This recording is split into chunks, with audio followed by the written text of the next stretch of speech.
성도라는 어떤 존재인가? 바로 하나님을 찬양하는 존재라는 것을 말씀하고 있습니다. 하나님을 찬양하는 것, 이 찬송시라고도 분류가 되는 시편 100편은 우리가 하나님을 어떻게 또 왜 찬양해야 하는지를 우리에게 잘 말씀해주고 있는 시편 중에 하나입니다. 자, 1번을 보겠습니다. 우리가 하나님을 어떻게 찬양해야 합니까?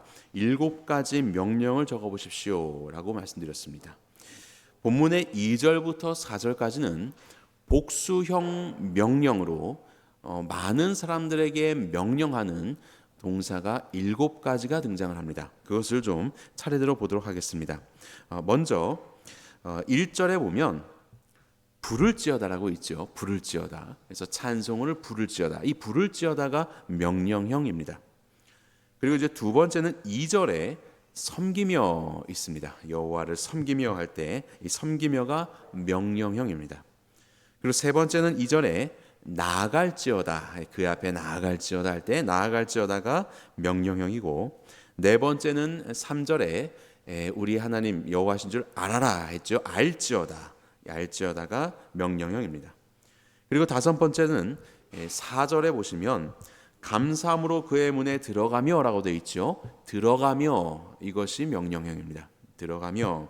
그리고 찬송함으로 그의 궁전에 들어가서 그에게 감사하며 라고 하죠. 이 감사하며, 이것이 또 명령입니다. 감사하며. 그리고 그의 이름을 송축할지어다의 송축할지어다가 명령형입니다. 우리말 성경으로 보면 뭐가 명령이고 뭐가 뭔지 우리가 구분하기가 좀 어렵지만 원어를 보게 되면 복수 명령형이 바로 이렇게 7가지로 등장하는 것을 보게 됩니다. 찬송시라고 이야기하는 이 시편에서 7가지의 동사 명령형을 통해서 7은 완전수이지 않습니까? 하나님을 어떻게 찬양해야 되는지를 우리에게 완전한 찬양으로서 알려주고 계신다라고 볼 수 있습니다. 자, 그렇다면 이것들을 통해서 우리가 알 수 있는 찬양의 모습이 있습니다. 첫 번째, 함께 찬양해야 되는 것입니다. 함께. 복수형이라고 말씀드렸죠. 개개인의 찬양도 물론 중요한 찬양이지만 함께 모여서 하나님의 백성으로서 하나님의 양떼들로서 하나님을 예배하러 모이는 것을 하나님은 기뻐하시는 것입니다. 사람의 수가 중요한 것이 아닙니다. 하지만 이 공동체로서 모여서 드리는 그 예배를 하나님께서는 기뻐하신다라는 것입니다. 자, 그러면서 1번과 7번에 보면 부를지어다, 송축할지어다 라고 되어 있죠. 다 비슷한 의미입니다. 하나님을 찬양하는 것입니다. 우리의 입술을 열어서 하나님을 부르는 것입니다. 찬양 시간은 중요하지 않다고 해서 찬양을 안 하시면 안 됩니다. 잘 모르시는 찬양이 있어도 열심히 따라서 찬양을 하십시오. 입술로 부르짖으십시오. 그렇게 하나님을 노래하십시오. 하나님께 그것이 복을 바라는 것입니다. 아니, 어떻게 우리가 하나님께 복을 바라나? 그럴 수 있겠지만 우리가 하나님의 복을 더 얹어드릴 수 있는 것은 아니지만 하나님을 높이고 하나님을 노래하는 것으로 하나님을 복되게 하는 것이죠. 하나님을 이 세상 가운데 선포하는 것입니다. 그래서 우리의 입술을 열어서 예배 시간에 있는 많은 시간을 차지하는 것이 찬양인데, 이 찬양이 설교를 듣는 마음을 준비하는 시간이라던가 결코 그런 것이 아닙니다. 찬양 그 자체로 하나님은 기뻐하십니다. 그래서 마음을 다해서 부르며 하나님께 찬양하시는 우리가 되었으면 좋겠어요. 자, 그리고 2번과 6번의 동사를 보시면 섬기며 그리고 감사하며 라고 말씀을 드렸습니다. 여기에서 우리가 두 번째로 찬양하는 모습을 하나를 또 볼 수 있는데요. 섬기며 감사하며. 누가 섬깁니까? 겸손한 자가 섬기겠지요. 누가 감사합니까? 교만한 자는 감사할 수 없습니다. 겸손한 자가 감사할 것입니다. 하나님 앞에 우리가 나아가는 이 찬양의 자세가 겸손한 마음을 가지고 섬기며 감사하는 마음으로 나아가라는 것입니다. 자, 그렇다면 누구를 섬긴다는 거예요? 하나님을 섬기는 거예요. 그런데 보이지 않는 하나님을 어떻게 섬기시겠습니까? 도대체 어떻게 하는 것이 하나님을 섬기는 일이 되는 것입니까? 이런 하나님의 말씀에 순종하여서 찬양하는 것도 섬기는 것이요, 그리고 하나님을 사랑하는 것이 보이는 이웃을 사랑하는 것과 같다라고 말씀하신 것처럼 하나님을 섬기는 것이 보이는 우리의 지체들을 섬기는 것으로 드러나게 되는 것입니다. 그래서 공동체가 함께 모여서 하나님 앞에 나아갈 때 그곳에서 겸손히 감사의 마음을 가지고 지체를 섬기는, 내가 죽고 그가 살고 나로 인하여서 그를 높이는 바로 이러한 섬김의 자세로 우리는 나아가야 한다라는 것입니다.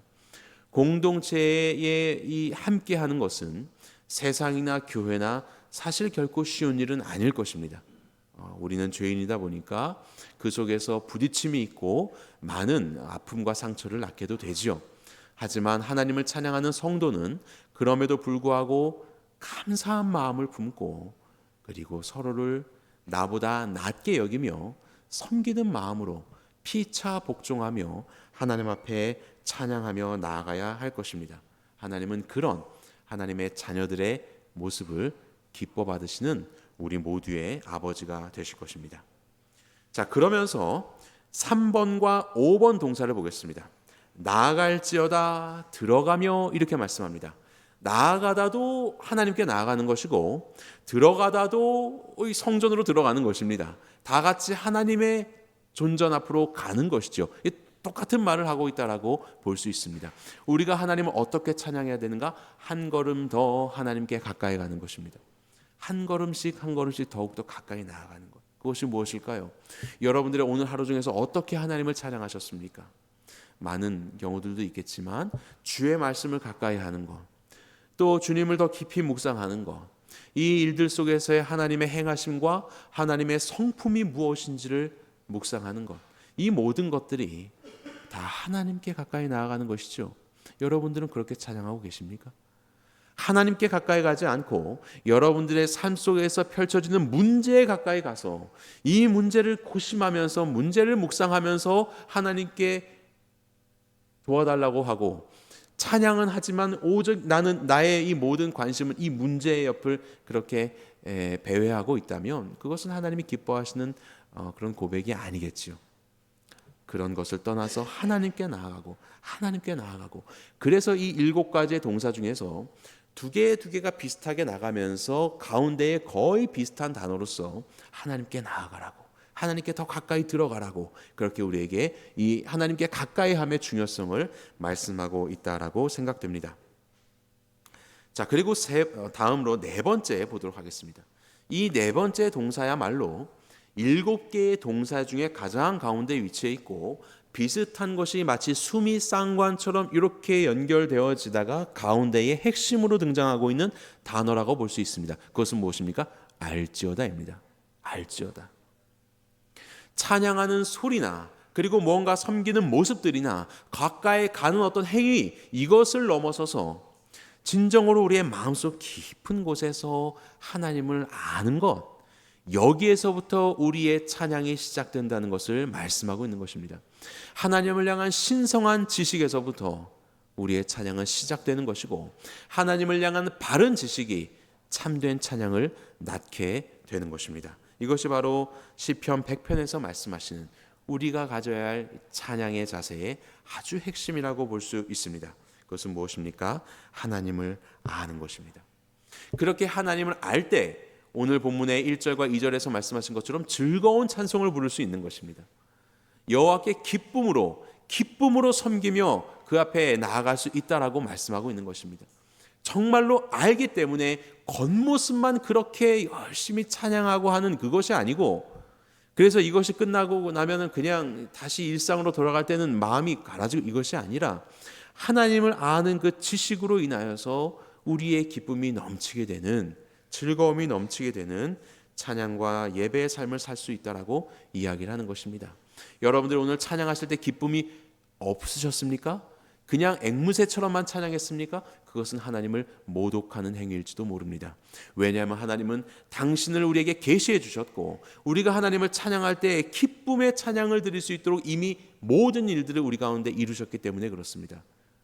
그분을 알도록, 그래서 기쁨으로 찬양할 수 있도록 우리 하나님은 그의 삶을 우리에게 주셨기 때문에 그렇습니다. 그것은 바로 예수 그리스도를 말하는 것이죠. 자, 그래서 우리 두 번째 문제로 보겠습니다. 누구에게 찬양하는 것입니까? 그분은 어떤 분이십니까? 우리가 누구를 찬양하는 것입니까? 누구라고 알고 찬양하는 것입니까? 하나님, 이 여호와께서 우리의 하나님이신 줄 너희가 알아라라고 말하고 있습니다. 그 하나님을 나의 하나님으로서 맞이한 우리가 하나님을 고백하는 것입니다. 그는 우리를 지으시니요 우리는 그의 것이라고 이야기합니다. 여기서 지었다라는 것은 창조에 지었다를 의미하기도 하지만 우리의 삶을 구원하시며 인도하시는 지으심을 말하고 있습니다. 이 시편에서 이 짓다라는 말은 상당 부분 구원과 연결되어서 등장하기 때문에 그렇습니다. 우리의 삶을 존재를 만드실 뿐만 아니라 저와 여러분들의 삶을 선한 길로 인도하시며 구원의 길로 인도하시고 주님께서 이끌어 가시는 하늘의 복을 누리는 삶으로 오늘도 우리의 삶을 지어가고 계시는 것이죠. 바로 그러한 하나님을 우리는 경험했지 않습니까? 바로 그러한 경험을 통해 하나님의 성품을 알고 나를 그토록 사랑하시는 하나님의 친밀하신 은혜를 우리는 경험하지 않았습니까? 그래서 우리는 바로 그러한 하나님을 찬양하는 것입니다. 하나님은 우리를 지으신 분, 나를 구원하시고 내 삶을 인도하시는 분. 이 지식이 우리 안에 있다면 어찌 하나님을 즐겁게 기쁘게 찬양하지 않을 수 있겠습니까? 자, 두 번째로는 우리는 그의 백성일 뿐만 아니라 그의 기르시는 양이라고 이야기합니다. 왕은 백성의 우두머리고 또 고대 근동에서는 왕을 목자로 비유한다고 말씀드렸지요. 그래서 우리는 하나님의 양이 되는 것입니다. 그분이 목자시니까. 우리를 기르시는 양이라고 하셨습니다. 그의 기르시는 양, 그게 우리예요. 이 말은 우리의 목자가 하나님이시라는 이야기고 우리를 기르실 때 당신이 아닌 다른 것으로 우리를 기르시지 않는다라는 것을 이야기하는 것입니다. 무슨 말씀인지 아시겠죠? 우리가 하나님의 백성이다라고 한다면 우리의 이 백성의 안녕과 그들의 삶의 복지를 다른 나라의 왕에게 맡기지 않는 것처럼 왕으로서 내가 책임지는 것처럼 우리의 목자 대신 하나님은 우리에게 공급하시고 보호하시고 인도하시는 그 삶을 하나님 당신 외에 다른 것에 맡기지 않는다라는 것입니다. 여전히 우리는 우리의 공급과 보호와 인도의 삶을 세상의 풍조나 세상의 재물이나 어떠한 세상적인 것들로 의지해서 살아가려고 하는 그런 나쁜 양의 모습을 가질 때가 있지만 하나님은 우리의 목자 되신 하나님은 결단코 우리를 다른 것에 목자 역할을 하도록 내어주지 않으시고 그것을 원치 않으신다라는 말씀입니다. 오직 하나님이 당신께서 우리의 목자가 되어주시는 거예요. 그래서 우리가 무엇을 하는 것입니까? 하나님만이 나의 목자다. 하나님만이 나의 왕이시다. 그분만이 나를 공급하시고 보호하시고 인도하는 분이시다. 이것을 알기에 우리는 하나님을 기쁨과 즐거움으로 찬양할 수 있는 것입니다. 그리고 5절에서도 무엇을 말씀하고 있습니까? 여호와는 선하시다. 그렇게 우리의 삶을 돌아보니 정말로 여호와는 선하셨습니다. 그의 인자하심이 영원합니다. 영원하십니다. 그리고 그분의 성실하심이 대대에 이르게 되는 바로 그런 하나님을 우리는 경험했지 않습니까? 안다라는 말은 히브리어의 안다라는 말은 지식적인 암과 경험적인 암을 총체적으로 아우르는 말입니다. 우리는 그런 하나님을 배웠고 그런 하나님을 알았고 그리고 지금도 알아가고 있지 않습니까? 경험하고 있지 않습니까? 그래서 그 하나님을 더 깊이 알면 더 깊이 알아갈수록 우리는 기쁨으로 하나님을 찬양할 수 있게 되는 것입니다. 그리고 우리 하나님께서는 그런 우리에게 예수 그리스도를 보내주셔서 마침내 이렇게 부족한 양에게 참된 생명을 공급해 주셨고 악의 세력과 죄악의 고통으로부터 우리를 보호해 주셨고 앞으로 우리가 어떠한 삶을 살아가야 하는가라는 것으로 부활의 첫 열배 되시는 예수 그리스도를 맏아들로 삼아 주셔서 주님을 따라서 살아갈 수 있는 인도하심의 본을 보여주셨습니다. 그것이 바로 우리를 향한 하나님의 놀라우신 사랑이시죠. 예수 그리스도를 묵상할 때마다 예수님은 우리에게 이러한 시편의 찬양을 하도록 오늘도 우리를 촉구하고 계시고 또 그러한 찬양이 가능하도록 촉진시키고 계시는 것입니다. 주님을 묵상할수록 우리는 정말로 우리의 삶에 이러한 주인 되시는 하나님을 기쁨으로 찬양할 수밖에 없는 것이죠. 여러분들은 정말로 하나님을 찬양하고 있습니까? 내 코가 석자여서 하나님을 부르기는 하고 억지로 익숙해서 습관적으로 노래는 하지만 하나님을 찬양하는 바로 이러한 하나님을 부르고 송축하고 그분 앞에 감사하고 섬기며 나아가는 이러한 찬양을 여러분들은 드리고 계십니까? 하루하루 그 순간마다 정말 마음을 다하여 나의 하나님을, 내가 아는 그 하나님을 진실한 마음으로 찬양하시는 우리가 되길 간절히 바랍니다. 자, 3번. 누가 찬양할 수 있습니까? 이들에게는 어떤 사명이 있습니까? 자, 누가 찬양할 수 있어요? 하나님을 향한 그 지식이 있는 자가 찬양할 수 있는 것입니다. 바른 지식이 있는 자가 우리는 이 하나님을 향한 찬양을 드릴 수 있어요. 우리는 그러한 존재를 성도라고 이야기를 합니다. 이 성도에게는 사명이 있습니다. 그것은 무엇이냐면 1절 말씀입니다. 온 땅이여 여호와께 즐거운 찬송을 부를지어다. 하나님의 요구는 온 땅입니다. 여기서 온 땅은 모든 족속을 말하는 것입니다. 온 세상의 만물들과 하나님의 형상대로 지음받은 모든 족속이여 하나님께 여호와께 즐거운 찬송을 부를지어다. 이것이 바로 하나님의 원하심입니다. 하나님에 대한 바른 지식과 그 지식으로 인하여서 하나님을 기쁨으로 찬양할 수 있게 된 성도들의 사명이 있다면 그렇게 예배자가 되어 하나님을 찬양하는 것뿐만이 아니라 아직도 이 하나님을 향한 바른 지식을 갖지 못하고 있는 세상에 있는 많은 사람들에게 주님을 알리고 그들도 하나님을 알고 하나님을 찬양할 수 있도록 하는 것, 이것이 바로 하나님을 찬양하는 성도들의 사명이라는 것을 기억하시기 바랍니다. 계시록 말씀을 함께 찾아보도록 하겠습니다. 요한계시록 14장 보도록 하겠습니다. 요한계시록 14장 6절과 7절, 신약성경 413면입니다. 413면 요한계시록 14장 6절과 7절 413면입니다. 네, 우리 한 목소리로 6절 7절 읽어보겠습니다. 시작. 또 보니 다른 천사가 공중에 날아가는데 땅에 거주하는 자들 곧 모든 민족과 종족과 방언과 백성에게 전할 영원한 복음을 가졌더라.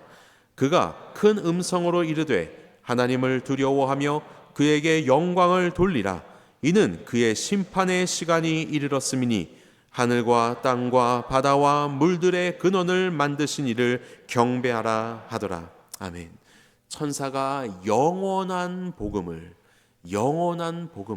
우리에게 대대로 또 영원히 성실하시며 인자하신 그 하나님의 복음을 온 세상 모든 민족과 종족과 방언들에게 줄 그 복음을 가지고 큰 음성으로 외칩니다. 그런데 하나님의 복음은 온 땅에 다 임하는 것처럼 보여지지만 그것에 대해서 응답하는 자들이 있고 응답하지 않는 자들이 있다는 것을 우리는 이 말씀을 통해서 비추어 볼 수 있지요. 그래서 그 응답하지 못하는 자들에게는 심판이 예배가 되어 있다. 그래서 이 심판을 당하기 전에 속히 나와 하나님을 경배하는 자가 되어라, 찬양하는 자가 되어라라고 말씀하고 있습니다. 주의 복음이 온 땅에 전파되며 저들이 주님을 온전히 알 수 있도록 심판의 때가 이르기 전에 우리 성도들에게 해야 되는 역할이 있다면 그들에게 주님을 증거하는 것입니다. 그리고 주님을 찬양하는 자로서, 주님을 고백하는 자로서 그들을 사랑하고 또한 그들을 섬기며 우리에게 찾아오신 예수 그리스도의 복음을 증거하는 사명입니다. 심판의 때가 이르기 전에 주께서 우리 가운데 허락하신 그 영혼들을 더욱더 마음을 다해 섬기시며 하나님을 알아가실 수 있도록 우리의 지혜와 시간과 주께서 주시는 힘을 사용하여 전하시는 이곳에 모인 모든 주님을 찬양하는 성도들 되시기를 주님의 이름으로 간절히 축원합니다.